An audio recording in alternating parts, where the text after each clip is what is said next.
이사야 50장입니다. 이사야 50장은 1절도 11절까지 좀 장이 짧아서 오늘 다 끝내겠습니다. 이사야 50장 4절 5절 유명한 말씀입니다. 여러분이 아마 이 구절은 다들 아는 구절일 겁니다. 이사야 50장 4절 5절 같이 읽습니다. 주 하나님께서 학식 있는 자의 혀를 내게 주사 내가 피곤한 자에게 때에 맞는 말을 할 줄 알게 하시나니 그분께서 아침마다 일깨우시되 나의 귀를 기울사 학식 있는 자같이 듣게 하시는도다. 주 하나님께서 내게 내 귀를 여셨으므로 내가 교역하지도 아니하고 뒤로 물러나지도 아니하며. 그래서 주 하나님께서 내게 할 때 내게가 예수님입니다. 이게 지금 초림의 예수 그리스도에 하는 예언인데 굉장히 이사야 53장과 더불어 굉장히 구체적으로 예언이 되어 있어요. 오늘 공부할 본문은 유대인들의 배척을 받으시고 재판을 받으신 예수님에 관한 말씀인데 이제 빌라도나 헤롯이나 대제사장 앞에서 재판을 받으신 예수님이지만 실제로 거기서는 사탄과 싸웠다. 이게 이제 내용입니다. 이게 8절이에요. 그 내용이 이제 핵심, 이사야 50장의 핵심 내용입니다. 오늘 나의 귀를 일깨우사. 이걸 가지고 말씀을 전하겠습니다. 잠깐 기도하겠습니다.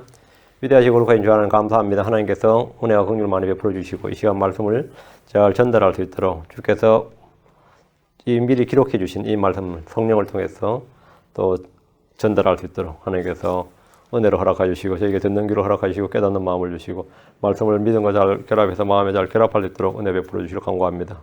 하나님께서 주의 영을 충만케 해주시고 또 은혜와 강구영을 위해서 교회가 함께 기도할 수 있도록 도와주십시오. 감사드리며 주의 성도 기도합니다. 아멘. 예, 나의 길을 일깨우사. 오늘 공부할 말씀은 나의 길을 일깨우사. 이사야 50장, 다음에 52장, 53장은 메시아 예언장으로 유명합니다. 이사야 7장, 9장과 더불어 육신으로 이 땅에 오신 예수 그리스도에 관한 예언의 말씀으로 그분의 생애와 죽으심, 부활까지 문자적으로 예언하고 있습니다. 구약 성경에는 메시아란 단어가 두 번 나옵니다. 다니엘서 보시죠. 다니엘 9장 25, 26절. 메시아 이 단어가 이제 두 번 나오는데 다니엘 9장 25, 26절 메시아란 단어에다가 언더라인 하시면 됩니다. 그러므로 알고 깨달을지니라 즉 예루살렘을 회복하고 건축하라는 명령이 나아가는 때로부터 통치자 메시아에 이르기까지 7일에와 62일에가 있으리니 69주죠? 69일에죠? 7일에와 62일에 플러스니까 7 and 62니까 69입니다. 62일에가 있으리니 심지어 곤란한 때 거리와 성벽이 다시 건축될 것이며 62일에 뒤에 메시아가 끊어질 터이나 예수님 십자가에 못 박히는 거죠. 자기를 위한 것은 아니니라. 장차 임할 통치자의 백성이 그 도시와 그 성소를 파괴하려니와 로마죠. 그것의 끝에는 홍수가 있을 것이며 그 전쟁이 끝날 때까지 황폐하게 하는 것이 작정되었느니라. 근데 다니엘 70일에까지가 확정되었다. 이렇게 예언이 됩니다. 근데 보통 성경 예언은 숫자가 안 나옵니다. 근데 이 다니엘서의 성경 예언은 숫자가 나와요. 7, 62, 한일에 이렇게 70이라고 숫자가 나온다는 것은 엄청난 이야기예요. 예언을 특정 지을 수 있는 거예요. 예언을 특정 지을 수 있는 숫자가 나온다는 것은 숫자가 나오면 솔직히 언젠지 표적이나 이런 걸로 기사로 이게 감을 잡아야 되지만 이 다니엘서는 이렇게 숫자가 나온단 말이죠. 이 말씀에 따르면 메시아는 예루살렘을 회복하고 건축하라는 명령이 나아가는 때로부터 483년 뒤에 출현합니다. 그렇죠?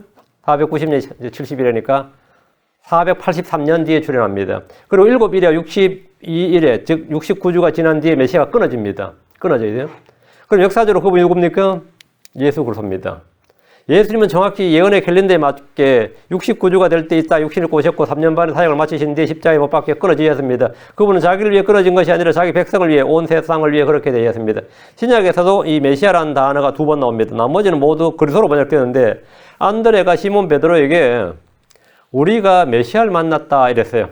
근데 그 말은 굉장히 중요한 말입니다. 왜 그러냐면 우리가 메시아를 만났다 이 말은 우리가 다니엘서 9장 25절과 26절에 나오는 지금 바로 그때이고 바로 그 메시아를 만났다 이 말이에요. 다니엘서 9장 25, 26절에 예언되기를 69일에 그 69주 뒤에 나온다는 그 메시아를 우리가 지금 만났다. 이 이야기를 안드레가 자기 동생 베드로한테 이 말을 한 거예요. 우리가 메시아를 만났다. 요한일서 41절에 그가 먼저 자기 형제 시몬을 찾아내어 그에게 이르되 우리가 메시아를 만났다니 메시아는 번역하면 그리스도라. 즉 메시아는 히브리어고 그리스도는 이제 헬라어입니다. 안드레는 예수님이 다니엘 9장 25절 26절에 나오는 메시아임을 알았습니다. 그게 여기 한 번 나오고 또 한 번은 사마리아 여인이 메시아 오심을 언급했습니다. 요한복음 4장 25절에 여자가 그분께 이르되 메시아 곧 그리스도라는 분이 오실 줄을 내가 아노니 그분께서 오시면 모든 것을 우리에게 말씀하시리이다. 사마리안도 유대인과 마찬가지로 메시아가 언제 온지 알고 있었어요. 메시아가 오시면 자기들 메시아가 누군지 모르지만 메시아가 오시면 우리가 다 말해줄 것이다. 이렇게 메시아가 오시면 이렇게 하니까 예수님은 그 자리에서 그 말씀을 들은 즉시 그 자리에서 현장에서 즉석에서 자신이 메시아라고 말했어요. 내가 곧 그니라 이렇게. 내가 말하고 있는 내가 그니라 이렇게 말씀하셨습니다. 예수님께서 바로 다니엘서에 기록된 메시아라는 걸 자신 내가 바로 그니라. 내게 말하고 있는 내가 그니라. 다니엘이 말한 메시아가 바로 자기라고 말씀해 주신 겁니다. 본문은 메시아 오신가 그분이 배척받으신 것에 관한 예언의 말씀입니다. 조림 때 육신을 입고 이 땅에 오신 예수님은 자기 형제, 자기 백성들에게 거절되고 배척을 받으셨습니다. 사람들은 그분을 알지 못했습니다. 요한복음 1장 10절 11절에 그분께서 세상에 계셨으며 세상이 그분에 의해 만들어졌으되 세상이 그분을 알지 못하였고 그분께서 자기 백성에게 오시며 그분의 백성이 그분을 받아들이지 아니하였느니라. 그들은 메시아를 기다렸으면서도 누가 메시아인지 알지 못했고 예수님이 그리스도이심을 부인하고 믿지 않았습니다. 사도들은 예수님이 그 그리스도이심을 믿었습니다. 요한복음 6장 19절에 우리는 주께서 그 그리스도시요 살아계신 하나님의 아들심을 믿고 하시나이다. 그 그리스도시요 이 말은 다니엘서 9장에 나오는 바로 그 메시아라는 걸 믿는다 이 말이에요. 누구든지 예수님께서 그리스도이심을 믿는 자는 하나님께서 태어났습니다. 누구든지 예수님께서 그리스도이심을 부인한 자는 거짓말한 자입니다. 사도 요한은 복음서를 쓰면서 요한복음 20장 31절에 요한복음의 결론이 뭐냐면 이것들을 기록하면 하나님께서 하나님의 아들 그리스도이심 이것들을 기록하면 예수님께서 하나님의 아들 그리스도이심을 너희가 믿게 하려 하며 또 믿고 그분의 이름을 통해 생명을 얻게 하려 함이니라. 이것들을 기록하는 것은 예수님께서 하나님의 아들 그리스도이심을 믿게 하려 함이요. 예수님께서 바로 그리스도이심을 믿게 한다요. 예수님께서 하나님의 아들 그리스도의 힘을 믿는 것이 구원입니다. 사도들이 전한 복음은 예수님께서 그리스도의 힘을 증언하고 믿게 하는 것이었습니다. 우리의 믿음의 대상 선포의 주제는 언제나 예수 그리스도입니다. 예수 그리스도란 말은 예수가 그리스도다 이 말입니다. 그리스도이신 예수, 예수님은 그리스도시다 이런 뜻입니다. 자, 본문을 보겠습니다. 50자 이사야로 합니다. 이사야서로 이제 잘 꽂아 놓으시고 50장으로 이제 이사야 50장. 주가 이같이 말하노라. 내가 버린 내 어머니 이혼 정석 어디 있느냐. 내가 어느 채권자에게 너희를 팔았느냐. 보라, 너희는 너희 불법들로 인하여 너희 자신을 팔았고 너희 어머니는 너희 범법들로 인하여 버림을 받았느니라. 하나님께서 주가 말하노라. 이같이 말하노라. 내가 버린 내 어머니 이혼 정석 어디 있느냐. 너희가 이혼을 했으면 이혼 정서가 있을 거 아니냐 이거예요. 내가 어느 채권자에게 너희를 팔았느냐. 너희는 지금 이혼당했고 누군가에 팔렸는데 내가 한 게 아니다 이거죠. 모세 율법에 따르면 남자가 아내를 취했을 때 여자에게 어떤 부정함이 발견되어서 호의를 얻지 못하면 여자에게 이혼 증서를 써주고 이혼을 할 수 있도록 했습니다. 신명기 24장 1절에 남자가 아내를 취하여 그녀와 결혼한 뒤에 그녀에게 어떤 부정함이 있음을 발견하였으므로 그녀가 그의 눈에 호의를 얻지 못하거든 그는 그녀에게 이혼 증서를 써서 그녀의 손에 주고 그녀를 자기 집에서 내보낼 것이요. 그러면 여자는 이혼했으면 뭐가 있어야 되죠? 이혼 증서가 있는 거죠. 이혼 증서가 있어야 돼요.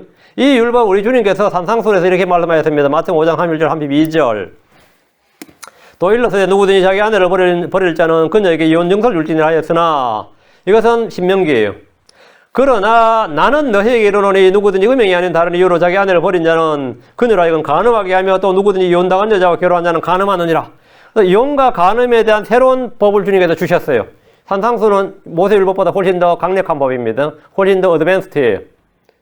훨씬 더 강력하고, 훨씬 더 상위법입니다.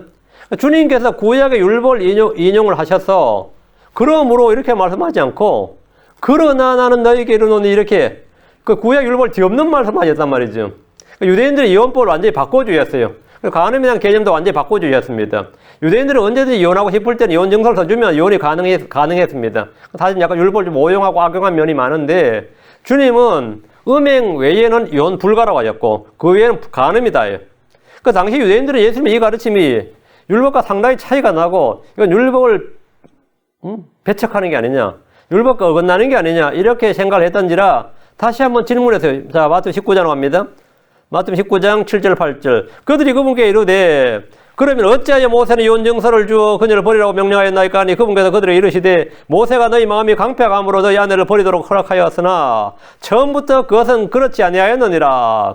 처음부터 모세 율법 이전에 이런 법이 주어진 게 아니다 이 말이에요. 너희들이 마음이 하도 완악하고 타라니까 여자하고 계속 그냥 이혼을 금지시키면 집에서 구박하고 협박 이렇게 또 폭행하고 죽이고 이럴까봐 보호 차원에서 그렇게 하는 너희 마음이 강팍함으로 이렇게 너희 아내를 버리도록 허락하였으나 처음부터 그것은 그렇지 않아. 본래 율법은 그게 아니다 이거예요. 모세 율법에 이혼을 허락한 것은 너희 마음이 강팍함으로 허락된 것이지 하나님께서 본래 그렇게 한 것은 아니다 이 말입니다. 그렇지 않다 이거예요.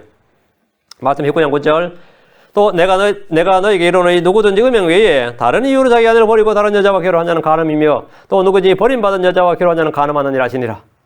예수님께서 그럼 산상순에 이어서 다시 한번 확증을 하셨어요. 산상순에서 가르친 내용과 동일한 내용인데 유대인들 듣고 저 환장을 노릇이죠. 이거는 현대 크리스천들도 듣고는 뭐 미칠 노릇이에요. 많은 크리스천들이. 주님은 이혼을 미워하십니다. 말라기장 16절에 주 곧 이스라엘 하나님이 말하노라 나는 아내 버린 것을 미워하노라 사람이 자기 옷으로 폭력을 넣나니 그러므로 너희는 너희 영을 조심하여 배신하지 말지니라 만군의 주가 말하노라. 주님께서 아내 버린 걸 미워한다잖아요. 사람이 자기 옷으로 폭력을 넣나니 그럼 너희는 너희 영을 조심하여 배신하지 말지니라. 뭘 배신하지 말라고? 자기 아들 배신하지 말라요. 만군의 주가 말하노라. 자, 그럼 주님께서 지금 이사야 50장 왔어요. 1절에 주님께서 이스라엘을 아내로 삼으셨단 말이죠. 이스라엘 아내로 삼으셔서 주님이 남편이에요. 그러면 이스라엘에게 주님이 킥아웃 시켰냐? 이혼 증서 주면서 쫓아내느냐? 이혼 증서를 주고 이혼했다면 이스라엘은 이혼 증서를 받아야죠. 이스라엘한테 내 어머니의 이혼 증서가 어디 있느냐 이거예요. 이혼 증서도 안 받고 지금 이혼된 거예요, 이거. 그럼 뭐죠? 남편이 쫓아낸 게 아니라 지가 집으로 걸어 나간 거예요. 남편이 쫓아내지 않았다. 하나님이 이스라엘을 쫓아낸 게 아니에요. 지가 집으로 나갔어요. 그러니까 이스라엘은 음행을 저질렀습니다. 시온의 딸들은 다른 남자들, 즉 우상들을 따라갔습니다. 주님은 부정한 이스라엘, 음행을 일삼는 이스라엘에게 충분히 합법적으로 이스라엘에게 이혼 증서를 주고 이혼하실 수 있습니다. 왜? 음행했으니까. 하나님이 이스라엘에 준 이혼 증서가 무엇일 것 같습니까? 이교도들에게 멸망당하는 겁니다. 예레미야 3장 8절 타락한 이스라엘이 모든 이유로 말미암아 간음을 행하였을 때 내가 그들로 인해 그녀를 버리고 그녀에게 이혼 증서를 주었으나 그럼에도 그녀의 배신한 자매 유다가 두려워하지 않냐고 오히려 가서 또한 창녀짓을 한 것을 내가 보았노라. 주님께서 그녀에게 이혼 증서를 주었으나 이래서 예레미야에는 하나님 타락한 이스라엘 북왕국 이스라엘에게 이혼 증서를 주었습니다. 그 말은 뭐죠? 이혼 증서를 주었다는 말은 뭐예요? 예. 이제는 아시라에 가서 살아라 이 말이에요. 가나안 땅에서 하나님이 준 약속의 땅인데 여기로 떠나고 가나안 땅 하나님의 땅이란 말이죠. 그러니까 이제 집에서 쫓겨난 거예요. 자기 땅 가나안 땅에서 약속의 땅에서 하나님 주신 땅에서 집 나가야죠. 땅에서 떠나서 아시리아 땅에 가서 사는 거예요.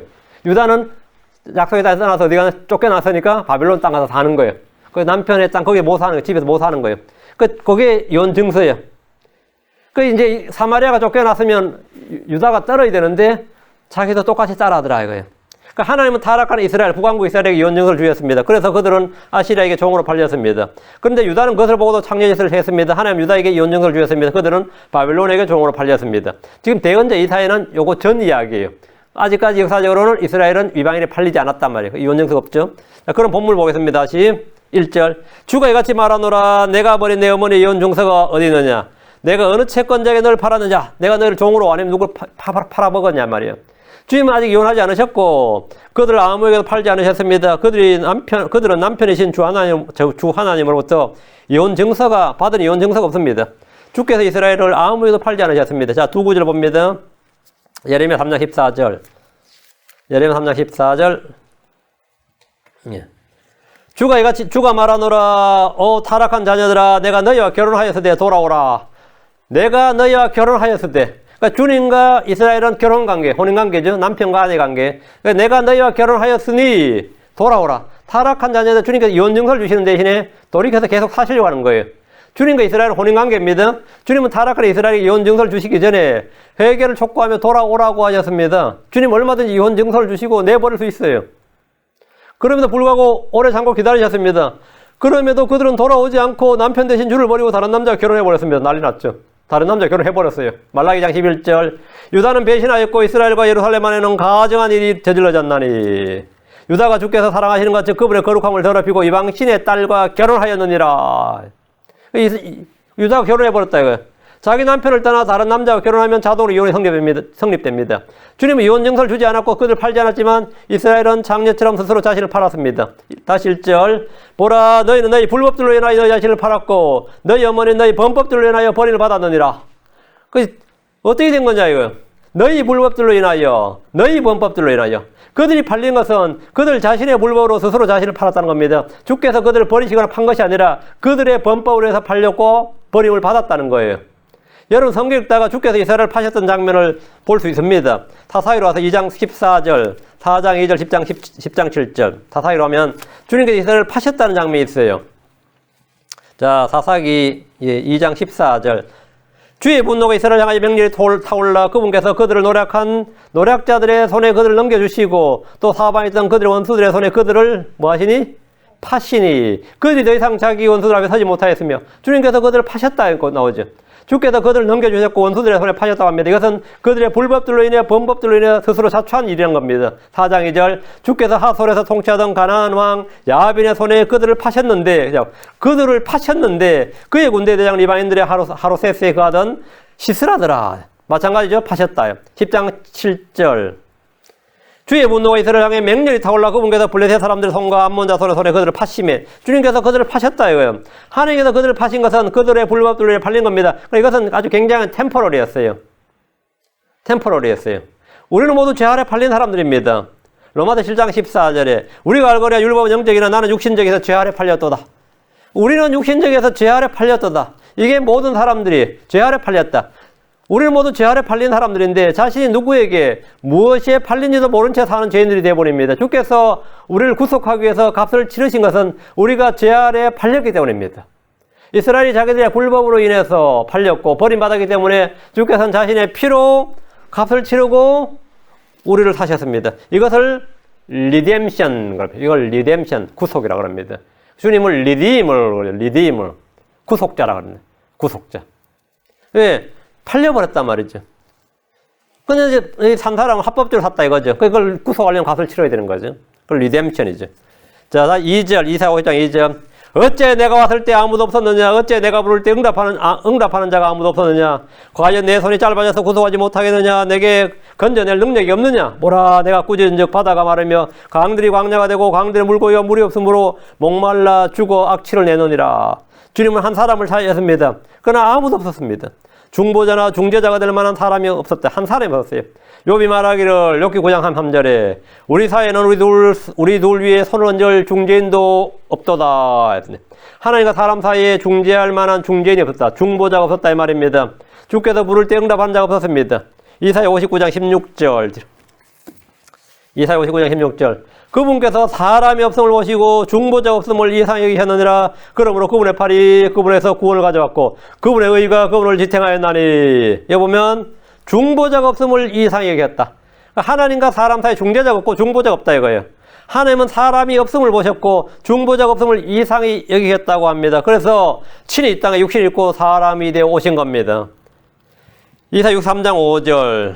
이사야 63장 5절. 내가 보니 도와주는 자가 없었으며 또 떠받쳐주는 자가 없었으므로 내가 이상히 여겼노라. 그러고 내 팔이 내게 구원을 가져왔으며 내 경로가 너를 떠받쳤노라. 여기 보면 없었다 이거예요. 도와주는 자도 없고 떠받쳐주는 자도 없었다 이거예요. 이 땅에 선한 자도 없고 의로운 자도 없었습니다. 도와주는 자가 없고 떠받쳐주는 자가 없었습니다. 하나님의 의를 이룰 사람이나 하나님의 뜻을 행할 사람이 아무도 없었습니다. 사람들의 구원을 이룰 수 있는 사람은 아무도 없습니다. 주의 심판을 돌이킬 수 있는 사람도 없습니다. 아무도 없어요. 에스겔 22장 30절. 그 땅을 위해 내 앞에서 울타리를 세우며 무너진 곳에 서서 나로 하여금 그것을 멸하지 못하게 할 한 사람을 내가 그들 가운데서 찾았으나 아무도 찾지 못하였노라. 그러니까 주의 심판을 막을 수 있는 사람이 아무도 없대. 주의 진노에서 우리를 건져낼 수 있는, 그걸 유예시킬 수 있고 돌이킬 수 있는 사람이 아무도 없다. 주께서 내가 찾지 못하였노라고 하시는데 이는 전적으로 사실입니다. 이건 비유나 상징이 아니에요. 전적으로 사실이에요. 그럼 주님께서 아무 일도 할 수 없는 겁니까? 주께는 불가능이 없습니다.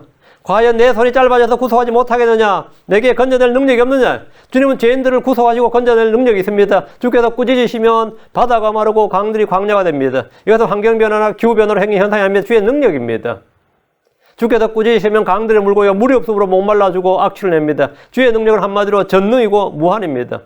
강들의 물고기가 물이 없어 죽는다. 이건 얼마나 황당한 말이에요. 돈이 넘치는데 못 써보고 죽는 것보다 더 황당한 일이죠. 주의 능력은 이런 거예요. 주께서 말씀하시면 다 그렇게 되는 겁니다. 주께서 이 땅에 찾으시는 사람이 없으면 주님께서 친히 한 사람을 창조하십니다. 한 세 사람을 창조하십니다. 전무후무한. 전무후무한. 흙으로 창조한 것도 아니고 하나님께 영이신 하나님 것은 뭐라고요? 육신. The word was made flesh. 영이 육신이 되시는 거예요. 하나님이 창조하신 세 사람 처음부터 계시던 말씀이 영이신 하나님께서 육신이 되시는 겁니다. 창조주 하나님께서 창조물인 사람이 되신 겁니다. 자기 위에 종의 형체를 취하시고 사람들의 모습이 되셨으며 자기 위에 아브라함의 씨를 취하셨습니다. 그분이 예수 그리스도십니다. 그 한 사람을 찾는 거예요. 예수님은 창조된 하나님, 창조된 신이 아니라 창조된 한 세 사람, 하나님이 낳으신 사람입니다. 그 사람이니까 창조물이죠. 자, 3절입니다. 내가 캄캄함으로 하늘들을 입히며 굵은 배로 그것들의 덮개를 삼느니라. 하나님께서 캄캄함으로 하늘들을 입히신 것은 표적입니다. 하늘이 어둡고 캄캄해질 때 사람들은 두려움을 느낍니다. 출애굽기 10장 21절에 주께서 모세에게 이르시되 하늘을 향하여 내 손을 내밀어 이집트 땅 위에 어둠이 있게 하되 감초로 느낄 수 있는 어둠이 있게 하라. 그럼 이집트가 어떻게 된 거예요? 빛이 하나도 없는 거예요. 완전히 어둠밖에 없어요. 하나님께서 캄캄함으로 하늘들을 입힌 사건입니다. 이런 예는 계시록 16장 10절에도 볼 수 있습니다. 계시록 16장 10절 다섯째 천사가 자기 병을 짐승의 자리 위에 쏟아부으며 그의 왕국이 어둠으로 가득하고 그들이 아픔으로 인하여 자기 혀를 깨물며. 짐승의 자리에 벽을 쏟아부으니까 어둠이 그 왕국에 가득했다. 그 어둠으로 하늘들을 덮고 굵은 배로 그것들을 덮개로 삼으신다면 하늘은 어둠 그 자체로 보이게 됩니다. 여섯째 봉인을 열 때 하늘의 해가 이와 같습니다. 해가 밝은 빛을 잃어버리고 어둠입니다. 마치 검은 상복을 입은 것 같습니다. 계시록 6장 12절에 그분께서 여섯째 봉인을 여신 뒤에 내가 보니 보라 큰 지진이 나며 해는 머리털로 짠 상복같이 검게 되고 달은 피같이 되며 했습니다. 하나님께서 해와 달을 통해서 보여주는 표적입니다. 이것은 자연의 현상이 아니라 하나님께서 행하시는 일입니다. 이것은 마지막 때에 사람들에게 주를 알려주는 방법입니다. 주 하나님 누구신지 알려주는 방법입니다. 다시 이사야로 와서 4절 주 하나님께서 학식 있는 자의 혀를 내게 주사 내가 피곤한 자에게 때에 맞는 말을 할 줄 알게 하시나니 그분께서 아침마다 일깨우시되 나의 길을 일깨우사 학식 있는 자같이 듣게 하시는도다. 이건 주 하나님께서 학식 있는 자의 혀를 내게 주사 했죠. 예수님은 목수인 요셉의 집에서 자라나셨습니다. 예수님 자신도 직업이 목수였습니다. 그러나 그분은 학식 있는 자의 혀를 가지셨는데 12살 때 요셉과 그의 어머니는 성전에서 박사들 가운데서 문답하는 예수님을 보았습니다. 누가복음 2장 46절 47절 누가복음 2장 46절 47절 그들이 사흘 뒤에 그분을 성전에서 발견하였는데 그분께서 박사들 한가운데 앉아서 그들의 말을 듣기도 하시며 그들에게 문제들을 묻기도 하시더라. 그분의 말을 들은 모든 자들은 그분께서 깨닫고 답변하시는 것들로 인하여 깜짝 놀라더라. 박사들이 깜짝 놀랐다 이거예요. 뭘 보고? 그분께서 깨닫고 답변하시는 것을. 그냥 어디서 주워 들은 말 그냥 앵무새처럼 내뱉는 게 아니라 주님께서 말씀을 들으시고 묻기도 하셨는데 그분께서 깨닫고 답변하시는 것들로 인하여 깜짝 놀라더라. 박사들이 놀랐어요. 천재다 이렇게. 천재다. 예수님이 이 나이에 12살 나이에 말이야. 당시 성전에 있던 박사들 능가하는 학식 있는 자의 혀를 가지고 있습니다. 예수님은 하나님의 지혜이시기 때문입니다. 그분 안에는 뭐라고요? 지혜와 지식의 모든 보화가 감춰져 있느니라. 이래 된 거예요. 그분은 따로 정교육을 받지 않았으면 랍비 교육 받지 않았어요. 랍비 교육을 받거나 바리새인 교육을 안 받았단 말이죠. 예수님은 그런 교육을 안 받았는데 율법사들이나 서기관들에게 뭔가를 배운 것이 없습니다. 그냥 목수였어요. 근데 그분이 가진 학식 있는 혀는 타고난 겁니다. 그분의 지식은 생득적 지식으로 이걸 이제 우리말로 생이지지라 그래요. 우리 보통 사람이 뭔가를 익히는 방법이 세 가지 있다고 그러죠. 생이지지, 학이지지, 고니지지라 그래요. 생이지지란 것은 태어나면서부터 아는 경지를 말하고 학이지지란 말은 배움을 통해서 아는 경지를 말하는데 공자가 자기는 태어나면서 안 게 아니고 계속 배웠어. 자기가 안 모든 건 배워서 알았다 그래요. 그러니까 학이지지라 그러고 우리 같은 사람은 고니지지라 그래요. 고생 힘들었어 해도 잘 못 배우고 한 번 맞고 두 번 깨하고 이렇게 고생하고 체험하고 또 깨지고 반복해도 잘 못 배우는 사람들. 그래서 이제 뜨거운 맛을 봐야 비로소 그걸 하면 안 되겠구나 이런 걸 이제 고니지지라 그럽니다. 일반 대부분의 사람들은 이 경지예요. 고생 힘들어서 겨우겨우 뭔가를 조금 아는 그것을 겨우 깨닫는 부류들에 속합니다. 예수님의 입에서 나오는 말씀들에 백성들이 듣고 놀랐어요. 대체 이분의 학문, 이분의 지혜, 이분의 이 능력, 이 대체 어디서 나온 거냐 이거요. 우리가 알기로 그분의 고향 사람들 다 아는데 이 사람 마리아의 아들 목수 요셉이 아니냐 이거요. 이 사람 직업을 우리가 알고 태어났고 그때부터 우리 같이 자랐는데 말이지. 수십 년을 거의 한 몇 년, 30년 가까이를 알고 지는데 이 사람은 이걸 배운 적이 없단 말이에요. 얼마나 황당하겠어요. 마가복음 6장 2절에 안식일이 되어 그분께서 회당에서 가르치기 시작하심에 많은 사람들이 그분의 말을 듣고 깜짝 놀라 이르되 이 사람이 어디에서 이런 것들을 얻었느냐? 그가 받은 지혜가 어떠하기에 그가 자기 손으로 이런 능력 있는 일을 행하느냐? 대체 어디서 배웠느냐? 어디서 이런 걸 얻었느냐? 그가 받은 지혜가 어떠하기에 그가 받은 지혜가 어떠하기에 다 놀랐습니다. 분명히 그분은 마리아 아들 목수고 그분의 형제 누이들이 자기들과 함께 있는데 대체 어디서 이런 것들을 얻었는지 놀라지 않을 수가 없었습니다. 덕분에 그들은 예수님으로 인해 은혜를 받은 것이 아니라 실족했습니다. 누가복음 4장 32절 그들이 그분의 교리에 깜짝 놀라니 이는 그분의 말씀에 권능이 서기 때문이더라. 누가복음 20장 26절에 그들이 백성 앞에서 그분의 말씀들을 능히 책잡지 못하고 그분의 대답에 놀라며 잠잠하니라. 할 말이 없는 거예요. 놀라며 잠잠하니라. 입을 못 열었다 이거예요. 너무 놀랐어. 주 예수님은 누구의 질문이나 시험에도 답변이 막힌 적이 없습니다. 우물쭈물한 적도 없어요. 어떤 질문보다 주님은 즉문즉답이었습니다.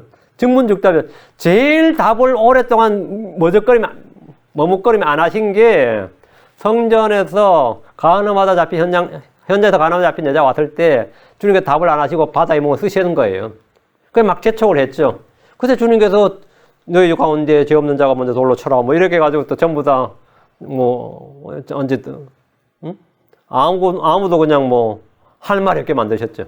그러니까 주님은 학식 있는 자의 혀로 피곤한 자에게 때에 맞는 말을 할 줄 아셨습니다. 주님은 언제나 옳게 말씀하셨습니다. 언제나 옳게 말씀하셨습니다. 주님은 언제나 진리를 말씀하셨습니다. 주의 입술에는 은혜가 있었습니다. 어떤 죄인들도 그분에게 나오면 하나님의 말씀을 들을 수 있었습니다. 내가 피곤한 자에게 때에 맞는 말을 할 줄 알게 하시나니 주님은 수고하고 무거운 짐진 자들에게 안식을 줄 수 있는 분이셨습니다. 죄인들에게 죄의 사면을 줄 수 있었고 병자에게는 치료를 줄 수 있었고 슬픈 자들에게는 위로를 줄 수 있었고 포로된 자에게는 자유를 줄 수 있었고 주님은 그 사람에게 뭔가 때에 맞는 말을 할 줄 알게 되는데 그냥 말로 가는 게 아니라 능력과 함께 가서 일을 이뤘단 말이죠. 그게 엄청난 거죠. 다시 4절 그분께서 아침마다 일깨우시되 나의 귀를 일깨워서 학식 있는 자같이 듣게 하시는도다.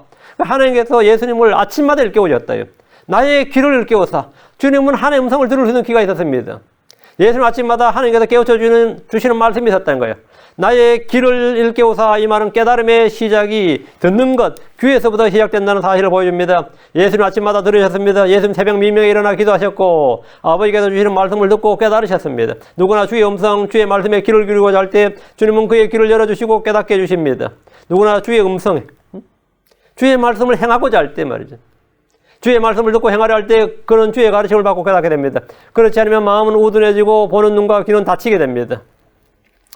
이사야 6장 10절에 이 백성의 마음을 우둔하게 하고 그들의 귀를 둔하게 하며 그들의 눈을 닫을지니 이것은 그들이 그들의 눈으로 보고 귀로 듣고 마음으로 깨달아 핵심하여 고침을 받지 못하게 하람이라 하시기에 했습니다. 유대인들이 복음을 들어도 믿지 못한 것은 그들의 마음의 문제였습니다. 그들은 들으려 하지 않았고 믿으려 하지 않았습니다. 그 대반이 복음을 전했을 때 그들이 보인 반이 뭐였습니까? 사도행전 7장 51절 예, 그들이 큰 소리를 지르며 자기들의 귀를 막고 한 마음으로 그에게 달려들어 일단 귀를 막았어요. 안 들으려고. 더 이상 주의 말씀 선포하지 말라 이거예요. 더 이상 말씀을 선포하지 말라 이거예요. 귀를 막고 한 마음으로 그에게 달려들었다. 그들은 자기들의 귀를 막았습니다. 듣고 싶지 않았던 겁니다. 들으려 하지 않았던 거예요. 욥기 33장 16절입니다. 그래서 여기서 이들은 나의 귀를 일깨워사 이 말과 정반대로 행동했는데 하나님은 사람들의 귀를 열어주시고 깨닫게 하시는 분입니다. 그래서 내가 깨닫고자 한다면 깨달을 수 있어요. 욥기 33장 16절 그분께서 사람들의 귀를 여시고 그들을 위한 교훈을 봉하시나니 그분께서 사람들의 귀를 여시고 그들을 위한 교훈을 봉하시나니 사람들의 귀를 여신다. 그래서 사람들이 듣기를 거부하면 주께서는 그의 귀를 닫아버리시고 마음을 닫아버리십니다. 욥기 36장 10절 주님께서 귀를 열어주실 때 우리는 그분의 음성에 순종해야 됩니다. 욥기 36장 10절 또 그들의 귀를 열어 훈계하시며 명령하사 그들이 불법에서 돌아오게 하시나니 그들의 귀를 열어 훈계하시며 귀를 연다. 이것이 우리 주님의 사역이고 성령님의 사역입니다. 설교자들이 해야 할 사역도 이겁니다. 욥기 36장 15절 그분께서는 가난한 자를 그의 고난 중에서 건지시며 또 학대당할 때 그들의 귀를 여시나니 주님이 귀를 여신다. 귀를 연다는 것은 마음을 연다는 겁니다. 귀가 마음의 입구입니다. 귀를 열어주시면 그런 주의 말씀을 들을 수 있습니다. 주께서는 각 사람에게 멀리 계시지 않습니다. 도무지 안 들어 그런 것 같죠. 여러분 누가 말할 때 때요. 그 사람이 마음을 안 열고 완하게 굴면 안 들어. 귀를 안 열어. 도무지 들으려고 하질 않아 그래요. 유대인들이 그랬어요. 하나님 말씀하실 때 들으려고 하질 않았습니다. 자, 5절. 예수님께서는 언제나 주의 음성, 주의 말씀을 들었다 이거예요. 5절. 주 하나님께서 내 귀를 여셨으므로 내가 거역하지도 아니하고 뒤로 물러가지도 아니하며. 듣고 나서 주님 어떻게 해서 항상 순종했다 이거예요. 들은 바 말씀을 믿음으로 순종하는 거예요. 내 귀를 여셨으므로 머뭇거리거나 요나처럼 반역하거나 이렇지 않고 주 하나님께서 내 귀를 여셨으므로 내가 거역하지도 아니하고 뒤로 물러가지도 아니하며. 귀를 연다는 것은 마음을 연다는 겁니다. 귀는 마음에 있구나 그랬어요. 모든 말씀은 귀를 통해서 마음에 전달됩니다. 전에도 말씀에 ear를 했죠. hear, heart입니다. heart의 중간을 보세요. ear죠. ear, hear, heart. 귀가 듣고 그게 마음으로 전달되는 겁니다. 귀를 열어주었다는 것은 주의 말씀을 깨닫게 해주었다는 겁니다. 우리는 귀를 기울여 주의 말씀을 들어야 됩니다. 듣고 받아들이면 마음에서 믿음이 생겨납니다. 그 말씀을 들을 때 마음에서 믿음이 생겨난다고요. 믿음은 말씀을 들을 때 오는 겁니다. 오는 거예요. 말씀에서 오는 거예요. 귀를 열어주었다는 것은 자발적인 순종을 말합니다. 시편 40편 6절. 희생물과 헌물은 주께서 원치 아니하셨나이다. 내 귀를 주께서 여셨고 번제물과 제물은 주께서 요구하지 아니하셨나이다. 여기 보면 내 귀를 주께서 여셨고, 다윗이 말하는 것, 내 귀를 주께서 여셨고, 다윗은 죄를 시인하고 회개하면서 주께서 자신의 귀를 열어주셨다고 합니다. 이것은 복된 일입니다. 하나님이 책망의 말씀, 훈계의 말씀을 주실 때 다윗은 전혀 거절하지 않았고 반발하지 않고 잘 들었습니다. 사람 누구나 자신의 약점이나 죄를 지적할 때 극한 거부감과 반감이 들게 마련입니다. 지나자래라 하면서 막. 그런데 다윗은 순전하게 책망을 듣고 회개했는데 이는 주께서 그의 귀를 열어주셨기 때문입니다. 귀가 열렸다는 것은 들을 귀가 있다는 말입니다. 예수님은 아버지의 말씀에 귀가 열려 있었습니다. 예수님은 거역하지 않았고 뒤로 물러가지 않았습니다. 주님은 100% 순종했습니다. 특히 겟세마네에서 기도할 때 이르시되 아버지여 아버지께는 모든 것이 가능하오니 이 잔을 내게 섬기시옵소서. 그러나 내 뜻대로 하지 마옵시고 아버지의 뜻대로 하옵소서. 이렇게 기도했는데 이것이 거역하거나 뒤로 물러나지 않았다. 들은 바 말씀에 순종했다 이 말입니다. 6절. 때리는 자들에게 내 등을 내주고, 아버지께 이제 5절처럼 했고요. 6절은 이제 사람들에게. 때리는 자들에게는 내 등을 내주고, 머리털을 뽑는 자들에게 내 뺨을 내주며, 수치와 침뱉음을 피하려고 내 얼굴을 가리지 아니하였도다. 주님께서는 그대로 때리면 맞고, 뭐, 뽑으면 머리털을 잡아 당기라, 수염을 뽑으면 뽑히고 이랬다는 거죠. 침을 뱉으면 얼굴 돌리지 않고 그냥 얼굴 다 맞았다 이거예요. 그 침 뱉는 건 저주를 퍼붓는 행동인데, 수치를 끼친 거죠. 근데 주님 앞에 침을 착착 뱉는데 주님께서 고개를 돌려서 그걸 피하거나 하지 않았다. 이게 다 받았다 이거예요. 내 얼굴을 가리지 아니하였도다. 이 장면은 복음서에 모두 기록되어 있습니다. 예수님은 채찍에 맞으셨습니다. 빌라도는 예수님에게 아무 잘못도 찾지 못해서 말했지만 유대인들은 그를 죽일 것을 요구했습니다. 예. 주님께서 십자가에 못 박아가지고 이게 사형언도를 내릴 때 하는 말이 그거예요. 마태복음 27장 26절. 이에 그가 바라바는 그들에게 놓아주고 예수님은 채찍질하고 십자가에 못 박게 넘겨주니라 하죠. 채찍질하고 내 등을 내주고 때리는 자들에게 내 등을 내주고. 예수님은 얼굴과 몸이 많이 상하셨습니다. 이 채찍에 맞으면 살이 다 찢기는 거죠. 온몸이 다 그냥 가는 거예요. 시편은 이 장면을 이렇게 기록하고 있어요. 시편 129편 3절에 박가는 자들이 내 등을 갈아 자기 고랑들을 길게 되었도다. 박가는 자들이 내 등을 갈아 자기 고랑들을 길게 되었도다. 그 채찍에 맞은 자국이 뭡니까? 등에 쫙쫙 박고랑처럼 쫙쫙 나 있다 이 말이에요. 박고랑처럼. 예수님은 얼굴과 몸이 많이 상하셨습니다. 십자가에 못 박힐 때는 사람의 형체를 알아볼 수 없을 정도였습니다. 그래서 나는 사람이 아니라 할 정도로 얼마나 머리에서부터 피가 범벅이 돼가지고요. 온몸이. 이거 사람의 형체를 아닌 거죠. 주님은 나무에 달려 자신의 몸으로 우리 죄를 지었습니다. 그분께서 채찍에 맞으면 우리가 고침을 받았습니다. 주님은 때린 자들에게 등을 내주셨고 머리털을 뽑은 자들에게는 뺨을 내주셨습니다. 사람들은 예수님의 침을 뱉기 시작했고 얼굴을 가린 채 주먹으로 그분을 쳤습니다. 그러나 주님은 조금도 피하지 않으셨습니다. 수치와 모욕을 100% 감당하셨습니다. 7절입니다. 주 하나님께서 나를 도우실 터인즉 내가 당하지 아니하리라. 그러므로 내가 내 얼굴을 부싯돌같이 세웠나니 내가 부끄러움을 당하지 아니할 줄 아노라. 부끄러움을 당하지 아니한다. 주 예수님께서는 자신이 당하는 모든 고난들에 대해서 조금도 당하지 않으셨습니다. 주 하나님께서 나를 도우실 터인즉 이 말씀대로 고난의 순간에 주 하나님께서 그분을 도우셨기 때문입니다. 주님은 수많은 사람들 앞에서 당하는 이런 수치스러운 일에 대해서 전혀 당하지 않으셨고 조금도 부끄러워하지 않으셨습니다. 주 예수님은 자신의 얼굴을 부싯돌같이 씌우셨습니다.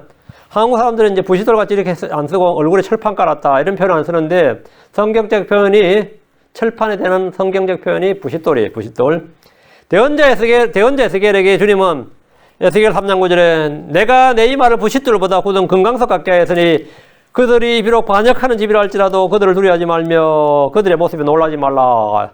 사람들은 그분의 육신에 타격을 가하기 전에 심적 타격을 가하려고 했지만 주님은 전혀 정신적 충격이나 타격을 받지 않으셨습니다. 사람들이 그렇게 숨을 당하는데 전혀 정신적으로 영과 혼에 타격을 받지 않았다. 주님 평강을 유지하고 계셨어요. 내가 부끄러움을 당하지 아니할 줄 아노라. 이 말씀은 주께서 수치를 전혀 느끼지 못하는 무감각, 무감정의 소유자에서가 아닙니다. 주께서는 기쁨과 슬픔과 수치와 모욕 등 모든 감정을 다 느끼십니다. 십자가는 고통도 고통이지만 벌거벗겨서 나무에 달리는 아주 수치스러운 형벌입니다. 근데 그분에게는 자기 앞에 놓인 기쁨이 있었기에 자신이 받은 수치를 멸시하셨습니다. 이거 아무것도 아니다 이렇게. 히브리서 12장 2절에 보면 우리의 믿음의 창시자의 또 완성자신 예수를 바라보자 그분께서는 자기 앞에 놓인 기쁨으로 인해 십자가를 견디사 그 수치를 멸시하시더니 이제 하나님의 왕자 오른편에 앉으셨느니라. 십자가의 고통과 수치보다 더 큰 기쁨이란 부활의 영광입니다. 8절입니다. 이사야 5장 8절 나를 의롭다 하시는 이가 가까이 계시니 누가 나와 다투겠느냐. 우리가 함께 일어서자. 내 대적이 누구냐. 그런 내게로 가까이 나올지어다. 예수님께서 지금 챌린지를 하는 거예요. 누구에게? 사탄에게. 나를 의롭다 하시는 이가 가까이 계신 누가 나와 다투겠느냐. 예수님과 다투는 건 당연히 광야에서부터 누구였어요? 마귀였어요. 마귀는 광야에서 3번 시험하고 잠시 물러난다 그랬어요. 그러니까 주님께서 이제 다시 한번 십자를 앞두고 누가 나와 다투겠느냐. 우리가 함께 일어서자. 한판 파이트 하자 말이죠.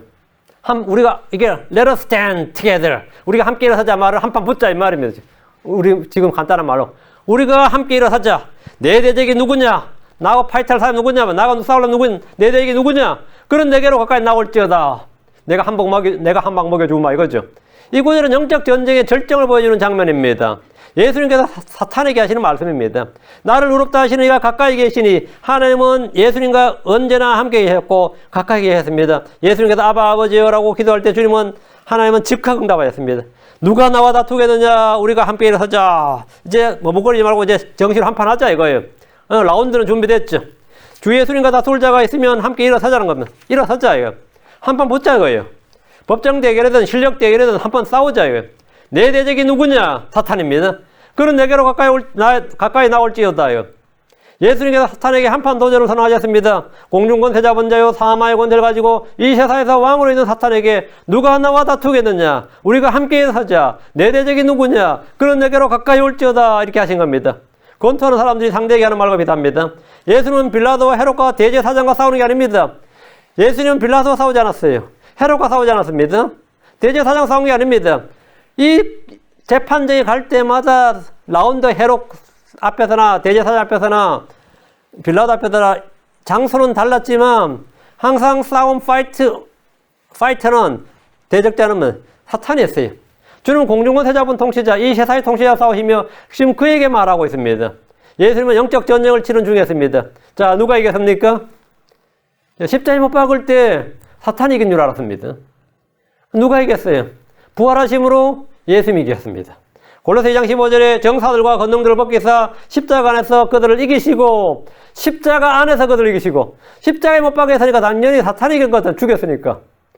근데 예수님은 거기서 십자가 안에서 죽음을 통해 죽음의 권능을 가진 자 마귀를 멸하시고 그래서 이건 완전히 대치기였어요. 그러니까 사탄은 죽음을 통해 예수님께서 죽음을 통해 자기를 멸할 줄 알았으면 당연히 어떻게 했어요? 죽이면 안 됐지. 이건 하나님의 지혜였습니다. 사탄이 알지 못하는 죽음을 통해 죽음을 권능을 가진 자 마귀를 멸하시고 십자가 안에서 그들을 이기시고 공공연히 그들을 구경거로 삼으셨느니라. 오히려 끝나버린 거죠. 9절입니다.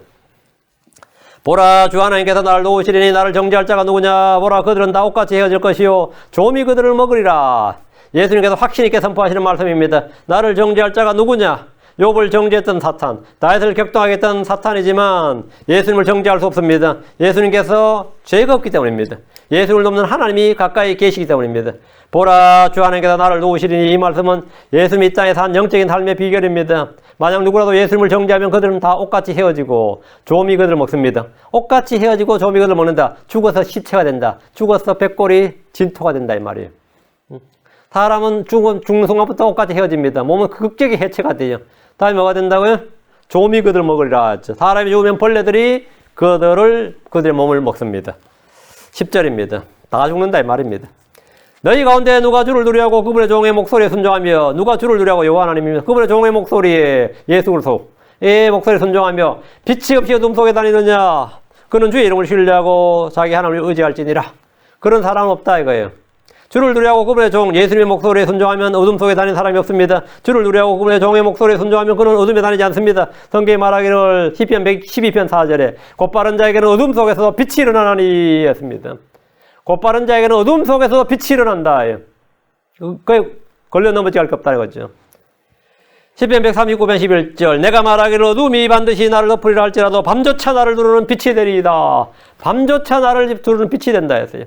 미가서 7장 8절에 오 내 원수여 나를 치며 기뻐하지 말지어다. 나는 쓰러질지라도 일어날 것이요 어둠 속에 앉을지라도 주께서 나를 위하여 빛이 되시로다. 빛이 되시로다. 주 예수를 믿는 자는 어둠 속에 걷지 않습니다. 예수님은 참빛이십니다. 주의 말씀은 빛이요 등불입니다. 10절 마지막에 그는 주의 이름을 신뢰하고 자기 하나님을 의지할지어다. 우리가 신뢰할 주의 이름은 주 예수 그리스도입니다. 성경에서 주 예수 그리스도, 신약에 주 예수 그리스도라 이 이름은 8번 나옵니다. 11절 보라 불을 피우고 불꽃으로 자기를 내고 사는 자들아 너희는 다 너희 불빛 속에서 걸으면 너희가 피운 불꽃 속에서 걸을지어다. 너희가 내 손에서 얻을 것이 이것이니 너희가 슬픔 속에 누우리라. 자, 참빛이 없으면 어떻게 되죠? 빛을 만들어야죠. 트룰라이트이 없으면, 햇빛이 없으면 뭐가 돼요? 우리가 등을 켜야 되잖아요. 밤에 이렇게. 사람들은 참빛, 사람들의 빛, 세상의 빛인 예수님을 받아들이지 못하면 스스로 불을 피우고 불꽃으로 자기를 내고 살아야 됩니다. 그래가지고 인류에 빛을 끼치는 사람, 그러죠? 뭐 인류의 등불이니 하면서 사람들을 다 등불로 만드는 거죠. 공자는 유교 사회권은 등불입니다. 불교 사회권은 석가가 등불이에요. 그리스도자에서는 소크라테스가 등불입니다. 너희는 다 불빛 속에서 걸으며 너희가 피운 불꽃 속에서 걸을지어다. 너희가 피운 불꽃 속에서. 너희 불빛, 너희가 피운 불꽃. 그 사람들이 만든 어떤 진리체계, 어떤 철학체계, 사고체계에서 걷는 거죠. 참빛, 사람들의 빛, 세상의 빛인 예수를 없는 이들은 스스로 불을 피우고 불꽃으로 자기를 내어 삽니다. 그들은 늘 지성의 빛이라 그럽니다. 이성의 빛이라 그러고 순수한 분은 빛이라는데 그 지성의 빛이라는 것은 그건 진짜 반딧불만도 못한 건데 근데 사람들은 그걸 활을 피워서 어떻게 뭡니까? 기술, 과학 발전해서 마치 인류를 구원할 것처럼 생각합니다. 그 세상의 빛이신 예수 그리스도를 받아들인 대신에 스스로 불을 피우고 불꽃으로 자기를 내고 삽니다. 진리의 빛, 생명의 빛이었기 때문에 인공적인 조명이 전부입니다. 그게 그들의 빛의 전부예요. 문명이니 계몽이니 이런 말을 쓰면 스스로 불을 밝힌 애들은 자기들의 불빛 속에서 걷습니다. 거기서 만족하고 거기서 걸어요. 얘들이 죽게 얻을 것은 아무것도 없습니다. 아무것도 없어요. 그들이 얻는 한 가지는 너희가 내 손에서 얻을 것이 이것이니 너희가 슬픔 속에서 누우리라. 그 죽음과 함께 다 끝나는 거예요. 사람이 죽는다는 건 말이죠. 죽음이란 게 모든 게 사실 다 끝을 내는 거죠. 죽음이란 거는 모든 것을 다 끝을 내는 거예요. 끝을 내는 그 사람 입장에서는 모든 다 the end야. 이 땅에서 육신이 있고 해서 모든 것을 끝을 내는 게 the end예요. 너희가 내 손에서 얻을 것이 이것이니 너희가 슬픔 속에 누우리라. 그 허무 가운데 죽는다 이 말이에요. 슬픔 속에서 누우리라. 누우리라 이게 죽는 거예요. 그럼 이렇게 죽는 것이 전부입니다. 이것이 사람이 얻을 수 있는 뭐죠? 마지막이에요. 모든 사람의 마지막은 슬픔 속에 눕는 게, 그거 얻을 수 있는 게 하나님께 얻는 마지막, 하나님께서 주시는 그나마 복이지. 한 번 죽은 사람들이 정해진 거죠. 안 죽으면 큰일 났죠. 죽는 것이 복이에요. 주 하나님이 없는 인생의 마지막이 예 없이 전부 다 이러하다는 겁니다. 오늘 이같이, 다음, 51장, 다음 시간에 하겠습니다. 기도합시다. 위대하시고 거룩한 주 하나님 감사합니다. 하나님께 은혜와 복을 주셔서 오늘 말씀을 선포했습니다. 선포한 말씀대로 우리 주 예수께서 우리의 소망이시고 우리의 생명이시고 우리의 빛이시고 또 우리 주 예수님께서 참 모든 것이 되심을 저희가 늘 깨닫습니다. 하나님께서 저희 귀를 열어주시고 또 학식 있는 자의 혀와 같이 그렇게 때에 맞는 말을 할 줄 알게 하시고 은혜로운 말, 또 주의 진리의 말씀을 선포하도록 해주시고 아침마다 저희를 깨우쳐 주시되 또 학식 있는 자의 귀와 같이 듣게 하시고 깨닫게 해주셔서 저희 마음속에 이 지식과 지혜의 보화들을 쌓아둘 수 있게 하시고 하나님의 말씀 속에 깊이 뿌리내도록 인도하여 주시길 간구합니다. 사랑 아버지 하나님, 저희는 무지하고 참으로 어리석습니다. 그러나 주님께서는 하나님의 지혜이시고 그래서 예수 안에는 지혜와 지식의 모든 보화가 감추어져 있다고 해서 주 예수님께서 우리의 지혜가 되신다고 말씀하셨고 또 저희 구하는 자에게 후하게 주신다고 하셨사오니 아버지 하나님께서 은혜 베푸셔서 저희가 정말 하나님의 지혜로 넘치는 그런 성도들이 되게 하여 주시옵소서. 감사드리며 주의 손 기도합니다. 아멘.